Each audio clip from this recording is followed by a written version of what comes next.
LEC, woo, yeah, I'm Ender, but you can call me Usain Bolt or the Mad Lions, because we're going to get this done and over with in 16 plus 47 seconds. Aw, man. All right, everything you need to know about the LEC coming at you quick. First up, Team BDS, the third team to lock season finals.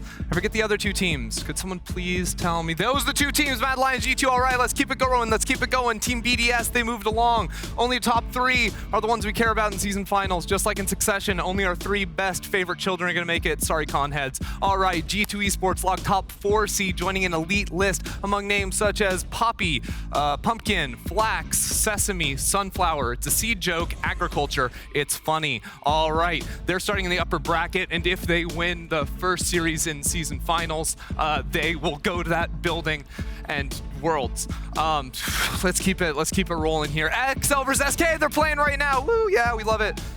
Jesus, calm down. Okay, SK, they locked season finals with a win today. World of Warcraft, Wonder, okay. XL, they need a top 2 finish to even have a chance to qualify for season finals.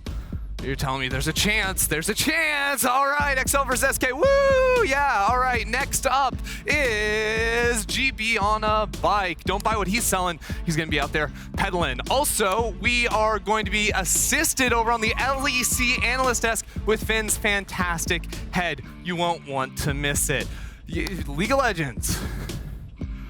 Yeah.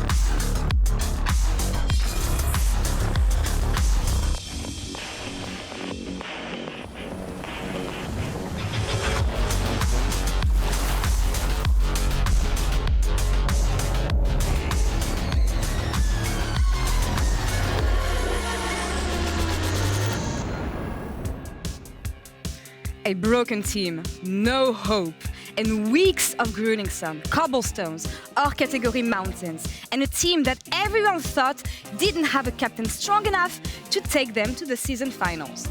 The story of XL's ride in Tour de LEC is a classic underdog story, filled with ups and downs.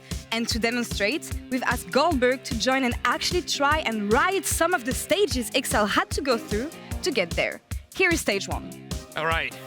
We got it against Astralis. I gotta be honest, right now, it's a walk in the park.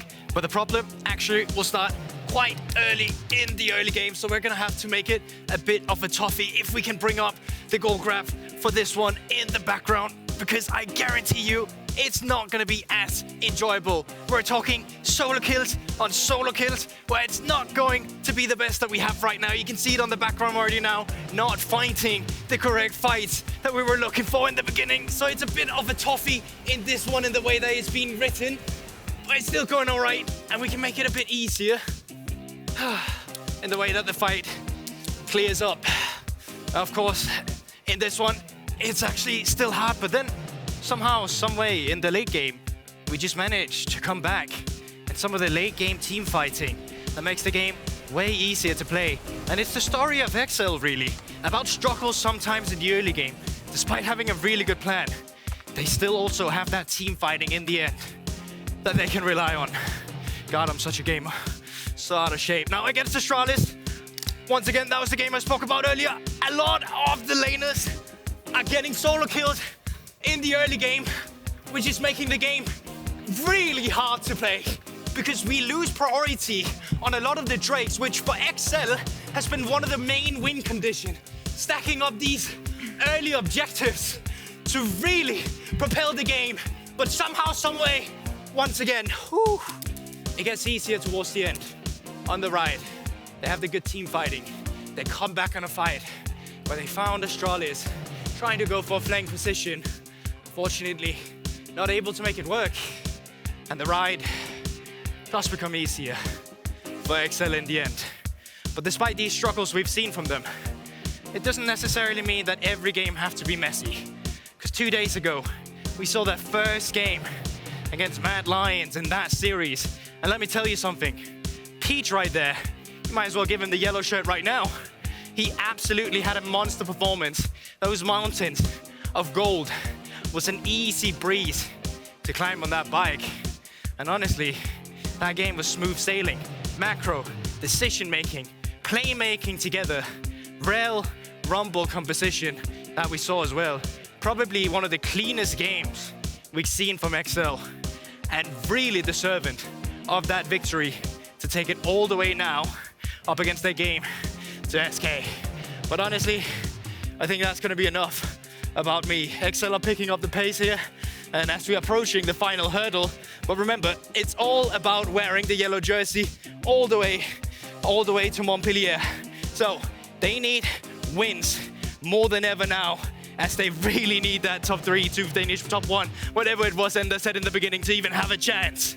So I'm gonna throw it straight over to the analyst desk. Interview. Thank you very much. I'm here with Odo straight after the victorious 2-0 versus the Mad Lions. And of course, I couldn't ask anyone else. Your second most played champion is Rumble. So please talk to me a little bit about him being adjusted back into the meta. Yeah, it was. I mean, he's been strong. I think also on the patches before. We had the playoffs in spring where he was kind of adjusted for group stage. So I was kind of sad that I didn't get to play that group stage because I felt like he was strong. The adjustment was kind of tricky to handle because I don't know. I think I had around like 3,000, 4,000 Rumble games before that, and playing him, it felt like, you know, I didn't know how to play my main and probably best champion, you know. So it took a little bit of adjusting, but it's been overall quite a significant buff. I think the identity shift was quite nice because before he used to be kind of this champion that gets at around 50 or 60, 70 heat, depending on how you want to do your rotation, and then you're kind of like a one-trick pony where you just do your full combo flash over heat and try to one-shot someone. But now he kind of thrives a little bit more when there's longer, drawn-out fights, sustained fights, because he gets to have, with like CDR build, which I kind of like a lot. I like my build to have a lot of CDR. You get to go really deep in the combos, and before you used to pull out only 1 Q, but now you can even do 3 Qs if you manage your hit properly and you manage your combos properly. So identity shift is great, was hard, but definitely I think he feels a lot more modern and a lot stronger than before. And could you give me really quickly an environment where Rumble thrives when it comes to drafts? Yeah, I mean, this environment right now, or how the meta is looking right now, is quite ideal because we shifted away from Enchanter supports. We have a lot more, you know, setup, start fighting, skirmishing supports. And also jungle right now, when everything is open, you have, you know, he works well with Sejuani, even with Poppy, with Ivan. You pretty much want someone that can start a fight for you, because if you play with like Enchanter support, usually it's pretty bad because there's no one to set up the fight. But also, he's not really so reliant on your team having these tools. In today's game, I think in the second game, even though we had Rel, it felt quite easy to play because we knew that they have Cassante, Nocturne, and Nautilus. And at one point, the call was, you know, just let Nautilus hook you, because you kind of just want the fight to start and people to be stuck in a place, so you can kind of layer your ult on top of everything, and then that's kind of where he thrives, where there's just a lot of lockdown, you know, real or artificial. All right, great. So thank you very much, Odo. What we learned from that is pick Rumble, let Nautilus engage on you. Yeah. Thank you very much. Over back to you guys. Yeah, pick Rumble, if that's an option today, honestly, because I'm not sure that we're going to be able to see the champion, but we want to talk about the top lane here, and for this we have the best guest. Finn, thank you so much for joining us today. I'm right here. You're amazing, Ender. We love you. that was a great skit, once again. But focusing a bit more on the Rumble, I'm not sure that SK wants to let the champion open today, because when you look at what happened last time, and when you know that Odoamne, he's so good on the champion, I think this goes to the ban list here. What do you think, Finn? Yeah, I mean, I think if you're SK and you ban Rumble against Fnatic, I don't see a reason why you would leave it up against Odoamne, probably the best Rumble we have in the league. I probably think we're gonna have to dig a little bit deeper into the champion pools of top today, because I think in top lane right now, like Rumble is kind of Cthulhu tier, where it's like way better than everything else. And then when you don't have Rumble, you can kind of play whatever you want. You go back into the Jaxes, the Nars, the Cassantes, which Both Odoamne and Irrelevant have shown high priority in the past, so I think that's what we're going to see today. What about the Kennen? Would you rather play against Odo's Kennen or the Rumble? I mean, I think right now Kennen he's a fine pick, but it's hard to make work always. So I would rather play against Kennen for sure. But that's the thing, you mentioned it. Jax may be one of the key picks because we know how much Irrelevant loves the champion. Kennen is a good answer against that. But how do you think the top lane is going to end up looking like? What do you see going on the banning list, and what do you see as the matchups that are going to be prioritized here? Yeah, so I think for sure we're gonna see Rumble bans early, and then I can imagine us seeing the Jax bans coming in later against Irrelevant. They're being very common because this guy, when he gets Jax, he just takes over after one item. He's so good in these matchups. He's played him a million times, kind of like Odoamne's Rumble. So I think we're gonna see more stuff like Renekton, K'Sante, Gnar today, if I had to guess. In the end, I don't know what these teams prepared. We could see anything. They could be pulling out the Lawis. Yeah. I think there is a world too where Odo could go back to like what was working towards the end of the best of ones, or it's like the K'Sante you mentioned, the Sion, something like that. In which case, the Jax becomes a lot more impactful from Irrelevant. The Gwen potentially, if there's a good spot there too. But that's really the option if Odo wants to say like scaling tank frontline team fight, or if he wants to play the laning phase and mid game fights, which is where you see the Renekton and those things. Quick word on who do you think should have the upper hand here in this matchup when you consider how great these top laners have been in their last games? I would have to give it to Irrelevant. I think he's been having such a good split. And Odoamne, the second game of Rumble kind of disappointed me a little bit. Getting solo killed by K'Sante shouldn't happen. Oh, but Rumble's getting banned today, so he can't get solo killed on the Rumble. That's true. But as you said, Irrelevant had a really good split so far. SK has been ramping up also as a team, and we saw that in the setups they had and the way they were approaching mid-games and objectives compared to the single round robin we had earlier, especially when it comes to taking vision and taking the Barons early. Yeah, the 20-minute Barons are just like, what is actually happening here? It's crazy they were able to get 2 of them in their series, and what we actually found out looking at this was they have a ward on Noah clearing wolves, and they're already pathing towards topside. They see him resetting right at the 20-minute mark, and they're instantly pinging, we're going on to the Baron. It doesn't matter that there's vision in the area. They're ready to snap onto that, commit the teleport as well, so they can guarantee burst this down before Noah gets back into the fight. On top of that, the zoning between the Maokai ultimate coming in there, the knockback from the Tristana ult there as well. Yeah, the smite isn't perfect, but it didn't actually need to be because all of the stall util was there. Yeah, I like when teams are able to identify what needs to happen when an enemy makes a mistake. Here they had a really good ward and Noah took a greedy base and they insta-capitalized. The keep is coming in immediately, they insta-start the Baron. And I think these kinds of things are mistakes on Fnatic's side, but it's really good to see them punish it. Here we have a great dragon setup by SK, where they're actually leaving their Akali on mid to get a flank and just going for bot instead, which is their strong point, because they have the Gwen on the side end, which will push in. And that actually creates a scenario where even if they lose on mid waves, they have a 50-50 fight on the river here.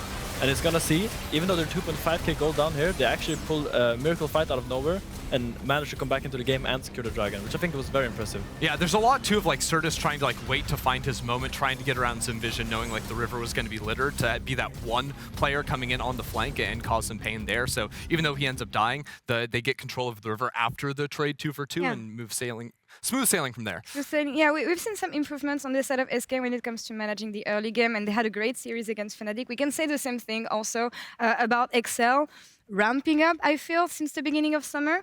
Who is the most improved team here? And what should be the expectations coming from this series? You can't say any team is more improved than XL. I feel like double 10th place finishes to coming in to the roster changes, of course, Peach coming in, and then sort of the adaptation they made between week 1 and 2. I think what's impressed me most now is seeing that it's not just like a champ select thing, right? It's not just like taking scaling and winning team fights later on. They're playing a much more like mid-game focused comp and still finding really good ways of setting up those team fights so they can do it at multiple different stages of the game, and that's why I think XL is legit now. Yeah, no, while they are legit, I want to see what the Limit can make do without the Rel. I think it looked incredible on the Rel. Like, he found his miracle engages time after time again, and I want to see what they can do when maybe the Rel doesn't get hand-delivered over him for free. I do think XL should be the favorites coming into this, seeing how the trajectory is going right up. But I do think SK has a pretty good chance as well. I really like how Mark and Relevant are playing, and I feel like it kind of matches the strong side of XL. The top jungles lately have been performing super well, and it's going to be cool to see who comes out on top. Should be a really interesting series when you consider how strong these teams have looked in the first series they played. But let's find out which team is the first to lock their spot in the LEC Summer Playoffs with Quickshot and Dagda.